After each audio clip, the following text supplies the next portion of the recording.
Anda mulai jahat sama rakyat. Mohon maaf Pak Presiden, saya harus menyatakan Anda mulai jahat sama rakyat.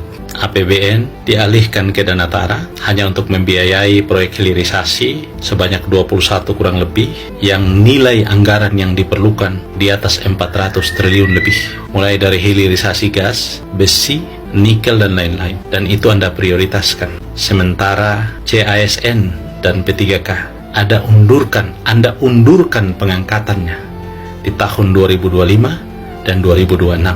APBN Anda gunakan untuk membiayai proyek-proyek strategis. Mohon maaf, sekali lagi saya katakan, yang menguntungkan pejabat-pejabat yang ada di lingkungan sekitar dan kebijakan yang dibuat oleh mereka. Menguntungkan mereka. Bisa jadi Anda pun diuntungkan Pak Presiden. Sementara kepentingan kurang lebih 2 juta rakyat Indonesia yang menanti nasibnya diangkat sebagai CASN dan P3K, Anda pending. Saya harus mengatakan Anda jahat Pak Presiden. Saya berharap, sekali lagi, saya berharap Bapak menjadi presiden yang baik buat Indonesia. Sudah cukup 10 tahun Pak Jokowi memberi contoh presiden yang buruk sepanjang sejarah kepemimpinan di Indonesia. Karena itu saya berharap Anda bisa menjadi presiden yang baik. Betapa sadisnya kebijakan ini. Karena kenapa? Skema pembiayaan Danatara yang semula uang rakyat, uang APBN, sudah tidak lagi menjadi uang APBN dan Anda gunakan untuk membiayai hilirisasi. Semestinya Pak Presiden, proyek hilirisasi ini gunakan saja skema pembiayaan swasta dan libatkan investasi asing. Biarkan APBN bekerja dan membiayai kepentingan rakyat, Pak Presiden. Kita tidak mendesak kok. Gas, besi dan lain-lain itu tidak mendesak, tidak menyentuh kebutuhan rakyat Pak Presiden. Yang mendesak itu lapangan kerja Pak Presiden. Yang mendesak itu makan hari-hari Pak Presiden.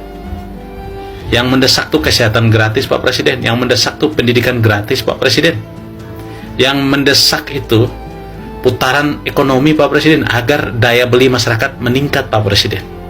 Itu yang mendesak Pak Presiden.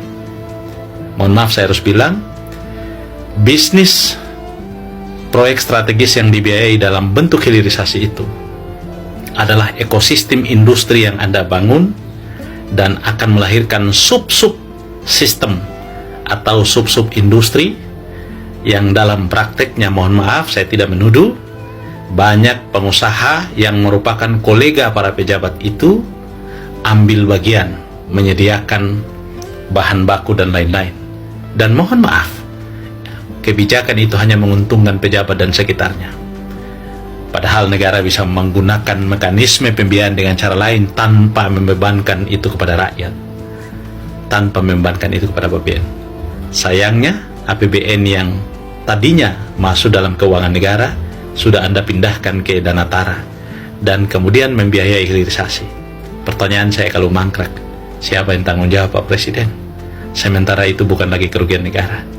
Disinilah yang saya katakan kejahatan kebijakan. Kita mau seperti apa Bapak Presiden? Saya berharap Bapak Presiden bisa menyadari ini dan mengevaluasi kebijakannya untuk perbaikan Indonesia ke depan Pak Presiden.